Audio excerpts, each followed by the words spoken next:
Muhtaram o'yinajahon muxlislari, assalom. Xorazm musiqiy dam olish dasturi yana davom etadi. Siz jonli efir soatlarida bizni tomosha qilyapsiz va biz suhbat jarayonlariga diqqat e'tiboringizni qaratamiz. Albatta, mamlakatimizda kutubxonlikni yangi darajaga olib chiqish soha xodimlarini bilim va malakalari ko'nikmalarini o'tkazishda, ya'ni ko'rikdan o'tkazishda an'anaviy Infolib kutubxona haftaliklari ham muhim ahamiyat kasb etmoqda. Infolib O'zbekiston 2025 14 milliy axborot kutubxona haftaligi bu yil 10-14 noyabr kunlari Toshkent shahrida tashkil etildi. Unda Mahmud Zamaxshariy nomidagi Xorazm viloyati axborot kutubxona mutaxassislari ham faol ishtirok etishdi va bir qancha nominatsiyalar bo'yicha g'oliblikni qo'lga kiritib, vohadoshlarimizni aynan o'zlarining bilim ko'niklari qanday ekanligini butun respublikamizga ko'z-ko'z qilishdi desak, biz hech ham mubolag'a qilmagan bo'lamiz. Albatta, mehmonlarimiz bor va ularni tanishtirib o'tsak bo'ladi. Albatta, Alisher Navoiy nomidagi O'zbekiston Milliy kutubxonasida o'tkazilgan haftalikning asosiy loyihasi yilning eng yaxshi axborot kutubxona mutaxassisi 2025 ko'rik tanlovining respublika bosqichida tanlovning Xorazm viloyati bosqichi g'olibi aynan Xonqa tuman axborot kutubxona markazining axborot kommunikatsiyalar texnologiyalar va raqamlashtirish xizmati rahbari Dostonbek Alloquliyev yil loyihasi nominatsiyasini g'oliblikni qo'lga kiritdi. Albatta, shuningdek Infolib O'zbekiston 2025 14 milliy axborot haftalik doirasidagi yoshlar forumida Urganch tumani axborot kutubxona markazi axborot kommunikatsiya texnologiyalari va raqamlashtirish xizmatlari rahbari Sharipov Ollabergan faol ishtirok etdi va eng faol ishtirokchi nominatsiyasida g'olib bo'ldilar. Bugun aynan ularni studiyamizga taklif qilganmiz. Ularning yonlarida Mahmud Zamaxshariy nomidagi Xorazm viloyati axborot kutubxona markazi direktor o'rinbosari Mavlud opa Qurbonboyeva ham bizni dasturimizda ishtirok etyapti. Xush kelibsizlar. Avvalo muvaffaqiyatlar bilan tabriklaymiz. Kun xayrli bo'lsin. Yaxshi kayfiyatda bizni studiyamizga tashrif buyurganlaringiz va bugun mana shunday g'oliblar bilan bitta studiyada bo'lib turganimizdan biz ijodiy jamoa vakillari ham juda ham mamnunmiz va ketma-ketlikdagi bizni qiziqtirgan savollarni sizlarga taqdim etamiz. Va suhbatimizni Mavlud opa keling siz bilan boshlasak. Infolib kutubxona haftaliklari qachondan tashkil qilingan va maqsadi nimalardan iborat? Bu yil qanday tartibda o'tkazildi? Shular haqida ma'lumot bersangiz. Mana o'zi nomi bilan aytib turibdi. O'zbekiston 2025 axborot kutubxona haftaligining 14-chisi bo'ldi bu yil. Demak, 14-marta biz axborot kutubxona haftaligida qatnashib keldik. Demak, 14 yildan buyon haftalik qilinib kelyapti har yili. Bu yilgisi ham oldingi yillardan gidek bo'ldi. Yaxshiroq ham bo'ldi. Yaxshiroq ham bo'ldi. Bir maydonga kutubxona sohasi mutaxassislari, rahbarlari sohasi hammasi bir joyga yig'ilib, bu yerda ilmiy konferensiyalar haftalik doirasida o'zi nimalari bo'yicha, mavzulari bo'yicha bu yerda bir hafta davomida haftalikni dasturi bo'yicha o'tkaziladi. Tushunarli. Endi Dostonbek, mana siz yil loyihasi nominatsiyasini qo'lga kiritdingiz. O'zi qanday loyihalar bilan ishtirok qildingiz va u yerdagi sizni tengqurlaringiz, balki hamkasblaringiz qanday loyihalar bilan ishtirok etdi? Aynan sizni ham hayratlantira olgan loyihalar bo'ldimi? Assalomu alaykum avvalambor. Bugungi boshlagan tongimiz hammamizga fayzli va barakatli bo'lsin. Aytganingiz kelsin. Rahmat. Toshkentda bo'lib o'tgan ushbu yilning eng yaxshi axborot kutubxona mutaxassisi tanlovida men avval viloyat bosqichiga boshqa loyiha tayyorlaganman-da. Kutubxonada kompyuter o'yinlari kitoblar shaklida tayyorlaganman, lekin respublika bosqichiga kelganda o'rganib chiqishlar natijasida sal qo'shimchalar kiritishga to'g'ri keldi. Ya'ni kutubxonalarda yangi hayot deb nomladim. Ya'ni kutubxonada tasavvur qilsangiz, borib ko'rgan bo'lsangiz, kitoblar bor, kompyuterlar bor, lekin qanaqadir virtual olam yetishmayotgandi. Ya'ni kutubxonada kompyuter o'yinlari va 3D virtual kutubxonalar yetishmayotgandi. Aynan ushbu loyihani ilgari surdim. U yerda ham namoyish qilib berdim. Hakamlar hay'at a'zolari ham mana bu virtual ShineCon ko'zoynaklardan foydalanib kutubxonamizni virtual tarzda tomosha qilishdi va bir ovozdan hammasi loyihani qo'llab-quvvatlashdi. Undan tashqari hamkasblarimizni ham ko'plab loyihalariga guvoh bo'ldim. Ularni anchasini o'zim ham qilishga reja qilib qo'ydim albatta. O'sha tanlovda o'zimni nima e'tiborimni tortgan joyi avval boshlanishida sal qandaydir bir hayajon bo'ldi. Albatta. Qo'rqdim. Bu tabiiy. O'shandan keyin loyihani ko'rsatgandan keyin hamma qarsak chalib, qo'llab-quvvatlagandan keyin joyimga kelib o'tirdim. Bu yoqda hakamlar hay'ati a'zolari orasida Javlon Jolif ham bor edi. Menga qaradilar, men ularga qaramda qalay bo'ldi degan imo qilib qo'ydim-da, ular zo'r deb qo'yishdi. O'shandan keyin sal hayajonlar bosilib, fikrlar bir joyga to'planib, yanada o'zimga ishonch his qildim. Keyin Xorazm Xonqa tumanidan meni nomim aytib, o'sha yerda yil loyihasi nominatsiyasida g'olib bo'ldi deganlarida joyimga qaytib kelganda o'sha tadbirni tomosha qilayotgan hamma o'rab olgan, tabriklab yotibdi. Juda yaxshi. Hayajonli, yanada emotsiyalar bo'lganda. Ana shunday.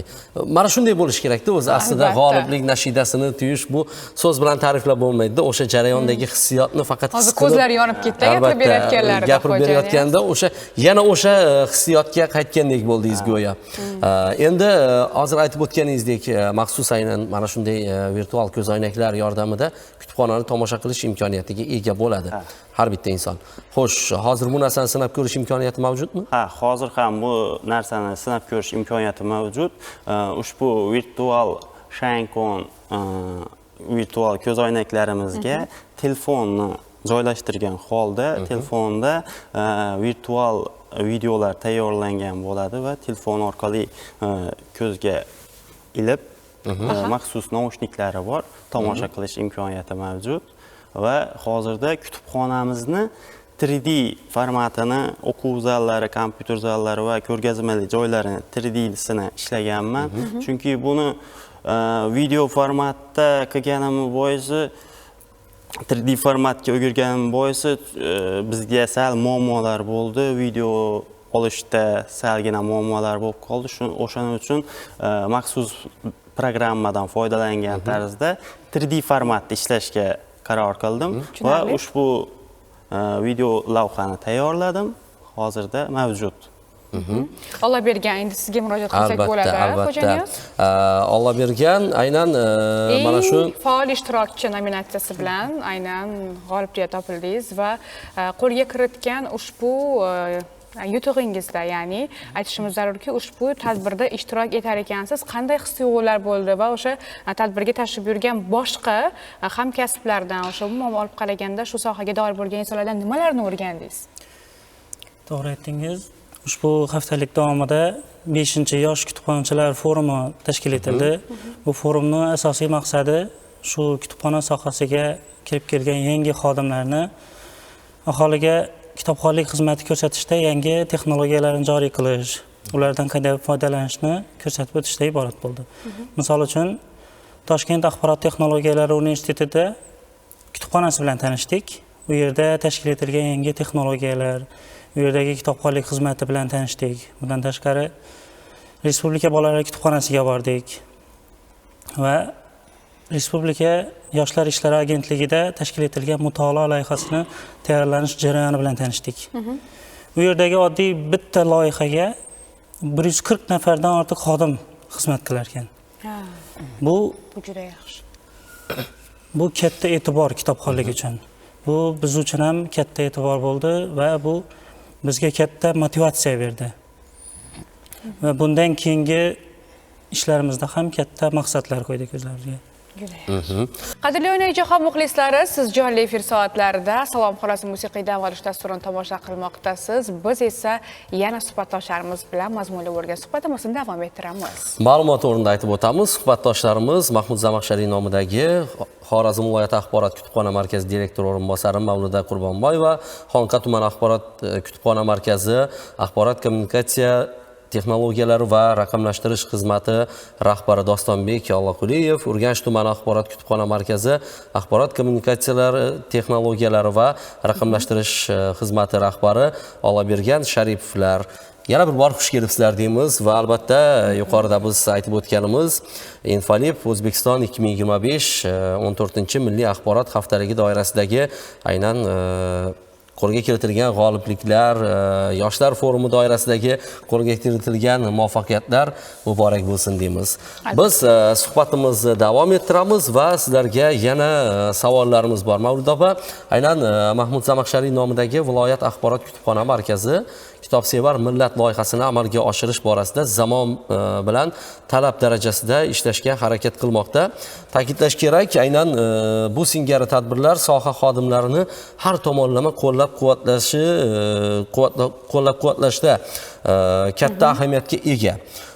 Markazda kitobxonlar uchun yaratilayotgan imkoniyatlar haqida, ular uchun yaratilgan sharoitlar haqida ham batafsilroq ma'lumot berib o'tsangiz, chunki bugungi kunda hozir texnika va texnologiya rivoj topgan-ku, biz xohlagan kitobimizni elektron shaklda ham bemalol ko'chada ham, uyda ham xohlagan joyimizda o'qishimiz mumkin, lekin baribir o'sha kutubxonani nima deydi? Hidi, kitoblarning hidi.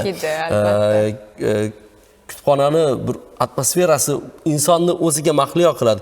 U yerdagi sokinlik o'zgacha. Tinchlik o'zgacha. Va shular haqida ham bir ma'lumot berib o'tsangiz. Mana yana to'g'ri aytyapsiz, kutubxonaning atmosferasi boshqacha. Kirgandan tinchlik, kitobxonlarimiz uchun sokinlik. Asosan nima kerak? Kitob o'qiydigan kitobxon uchun tinchlik kerak. Nafaqat kitob, u yerda bizada gazeta, jurnallarimiz ham bor. Hozirgi kunda bizning fondimiz 630 mingdan ziyod bo'ladigan bo'lsa, bu 630 mingdan ziyod fondimizning ichida 500 mingdan ziyod kitoblarimiz bor. Bundan tashqari hozir aytganimdek gazeta, jurnallarimiz bor. Elektron disklarimiz kiradi shuning ichiga. Masalan, bu yilni o'zida hech bo'lmagan 10 mingga yaqin yangi adabiyotlar sotib oldik. Bu adabiyotlarni ham sotib olishda kitobxonlarning so'rovlaridan, talablaridan kelib chiqib sotib olyapmiz. Yangi kitoblar kelib turibdi. Kitobxonlar uchun yangi kitoblar ko'rgazmalarini qilib turibmiz, yangi adabiyotlardan. Kitobxonlarimiz tanishish uchun. Bizani markazimizning ijtimoiy tarmoqlari bor. Ijtimoiy tarmoqlar orqali ham ko'rgazmalarimizni, markazimizda o'tkazilib kelinayotgan tadbirlarimizni yoritib kelyapmiz. Demak, o'sha kutubxonlar, aynan kutubxonaga kelmasdan oldin o'sha ijtimoiy tarmoqdagi sahifalaringizga o'tib, demak, qaysi adabiyotlar borligi haqidagi ma'lumotlarga ega bo'lib, ana undan keyin agar shunday imkoniyati bo'ladigan bo'lsa, o'zlari qidirayotgan adabiyotni aynan borligini bilgan holatda ham tashrif buyurishadi. Endi xizmat ko'rsatib kelmoqdamiz kitobxonlarimizga. Juda. Endi Mavlud opa o'zi odatda mana biz endi borganmiz, kutubxonaga a'zo bo'lganmiz va albatta foydalanganmiz, foydalanib kelyapmiz. Kutubxonaga a'zo bo'lish tartibi qanday ekanligini bilmaydigan yurtdoshlarimiz ham bo'lishi mumkin-da, chunki yosh kitobsevarlar bo'lishi mumkin. Ular endi faqat ota-onasi sovg'a qilgan kitoblar yoki o'zi xarid qilgan kitoblarni o'qish orqali kitobxonlikka qiziqishi paydo bo'lgan bo'lishi mumkin. Aynan axborot kutubxona markazidan qanday foydalanish kerak, qanday tartibda unga a'zo bo'linadi, bular haqida ham bir ma'lumot bersangiz agar imkoni bo'lsa. Mana biz hozir yil o'zi yakuniga kelyapmiz. Bir oydan keyin 2026-yil kirib keladi. Bizani markazimizning kitobxonlarimiz hozirda 32 mingdan ziyod bo'lyapti. Demak, biza kitobxonlarimiz tashrif buyurgandan keyin biza kitobxonlarimizni ID kartalarimiz bor. ID karta orqali a'zo qilamiz. Ro'yxatdan o'tiramiz. Kelgandan keyin, ro'yxatdan o'tgandan keyin ID kartasi bor kitobxon bizani hamma markazimizdagi sharoit, hamma fondlarimizdan, hamma elektron nashrlarimizdan foydalana oladi. Tashrif buyurgan paytida ham onlayn ham foydalanish imkoniyatiga ega bo'ladi kitobxonlarimiz. Yosh doirasi chegaralanganmi? Yosh doirasi hozir biza maktab yoshidagi kitobxonlarimizni ham ro'yxatdan o'tkazib ID karta beryapmiz. Juda yaxshi. Bu aynan bolalikdan kitobga bo'lgan mehrni yoki bo'lmasam kitob o'qishga bo'lgan qiziqishni uyg'otadi desak, hech mubolag'a qilmagan bo'lamiz. Endi Dostonbek, sizga yuzlanmoqchimiz. Aynan aynan kutubxona tizimida qanday yangi imkoniyatlarni tatbiq qilib faoliyat olib boryapsiz yoki kelajakda qanday yangi Rejalar bor. imkoniyatlarni amaliyotga joriy etmoqchisiz, shular haqida? Hozirda kutubxonamizga O'zbekiston Milliy kutubxonasi tomonidan 100 million so'm pul ajratilgan va o'sha ajratilgan mablag'ga biz kompyuter texnikalari xarid qildik va kitobxonlarga audio hamda elektron bazalar, xalqaro elektron bazalardan foydalanishlariga imkon yaratgan holda yanada o'zlarimizning ham elektron bazamizni mustahkamlashga qaratilgan ishlarni amalga oshiryapman. Bundan tashqari mana Where Shine Con loyihasini bu yil amalga tatbiq qildim. Bu bilan to'xtab qolish niyat yo'q. Yanada yangi loyihalar bor, chunki biz kutubxonchilarning vazifamiz kitobxonlikni targ'ib qilish. Kitobxonlikni targ'ib qilganda ham interaktiv shaklda targ'ib qilish kerak-da. Hozirgi yana bitta katta loyihalarimizdan biri va orzu desa ham bo'ladi, lekin astoydil harakat qilyapmiz. Bu bankomatlar. Ya'ni shaharlarda ko'rsangiz bankomatlar bor, odamlar pul yechib olishadi, lekin bu bankomatlar yo'q. Shahrimizning har bir joyida bu bankomatlar bo'lsa, sun'iy intellektdan foydalangan holda tashkil etilsa va kitobxon o'zi ro'yxatdan o'tib, xohlagan kitobini o'sha yerdan olib ketish imkoniyatini yaratish. Aynan ushbu loyiha ustida ishlayapman. Xudo xohlasa 2026-yilga ushbu loyihani tayyorlashga harakat qilyapman. Biz omad tilaymiz, muvaffaqiyat tilaymiz va albatta bu siz o'ylagan aynan rejangizdagi, o'yingizdagi, tasavvuringizdagi reja amalga oshadigan bo'lsa, o'ylaymizki, kitob xarid qilish borasida anchagina yengilliklar, imkoniyatlar yanada yaratiladi, albatta. Albatta. Demak, biz savollarimizni Alloh bergan sizga yo'naltiramiz. Urganch tumanida sohaga jalb qilinayotgan yangiliklar nimalardan iborat? Kutubxonalarni, ya'ni kutubxonlikni rivojlantirish, raqamlashtirish borasidagi ishlar haqida ham fikrlaringizni bildirib o'tsangiz. Urganch tuman axborot kutubxona markazi tomonidan hozirda kitobxonlarga qulaylik yaratish maqsadida ham nogironligi bo'lgan shaxslarga va davlat xizmatchilariga qulaylik yaratish maqsadida turli loyihalar tashkil etilgan. Misol uchun, nogironligi bo'lgan shaxslar yoki pensioner insonlar kutubxonaga kelishga imkoniyati bo'lmaydi. Ularga uylariga borib xizmat ko'rsatish imkoniyatlari yaratilgan. Bundan tashqari, davlat xizmatchilari odatda soat 9 dan 6 gacha ishda bo'lishadi. Albatta. Ularga ham ish vaqti davomida ish joylariga borib xizmat ko'rsatishlar joriy etilgan. Bundan tashqari, markazdan uzoq bo'lgan hududlarda ko'chma kutubxonalar tashkil etilgan. Hozirda turli mahallalarda 20 ga yaqin ko'chma kutubxonalar tashkil etilgan. Demak, kitob o'qiyman degan yurtdoshlarimiz, hamyurtlarimiz uchun hamma imkoniyatlar yaratilgan. Shunaqa. Juda yaxshi. Telegram ijtimoiy tarmoqlari orqali o'zlarimizda maxsus guruhlarimiz bor. Ular orqali bizga buyurtma berishlari yoki qo'ng'iroq qilib so'rovnomalar tashlab, ushbu kitob kerak yoki ushbu kitob bormi, shunaqa savollarga javob olishlari mumkin. Aynan bu bevosita o'sha vaqtni o'zida javob qaytariladi. Shunaqa.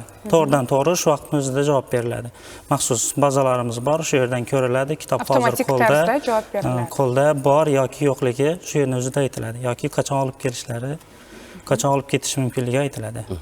Aynan bugungi kunda har bitta sohani raqamlashtirish aynan mana shunday yengilliklarga, imkoniyatlarga olib keladi. Bu ham bo'lsa yurtdoshlarimiz uchun yangi qulayliklar, imkoniyatlar eshigini ochadi desak biz mubolag'a qilmagan bo'lamiz. Dasturimizdagi ishtirok uchun sizlarga minnatdorchilik izhor qilamiz. Salomat bo'ling, sog' bo'ling. Muvaffaqiyatlar hamisha bardavom bo'lsin deymiz. O'ylaymizki 2025-yil poyonlashib yakuniga yetib borayotganda mana shu g'oliblikni qo'lga kiritganingiz 2026-yilga sizlar uchun juda ham bir katta kuch, shijoat va albatta zimmangizga mas'uliyat yukladi. Endi bu yog'iga bo'shashib qolish yo'q, to'xtab qolish yo'q. Men eng yaxshisiman, men eng zo'riman deganingizni 2026-yilda yanada 2 karra isbotlash uchun bu mas'uliyat. Biz oldiga qo'yilgan maqsadlarni ro'yobini ko'rgan holda 2026-yilda yangidan yangi muvaffaqiyatlar bilan sizlarni studiyada ko'rish istagidamiz. Salomat bo'linglar.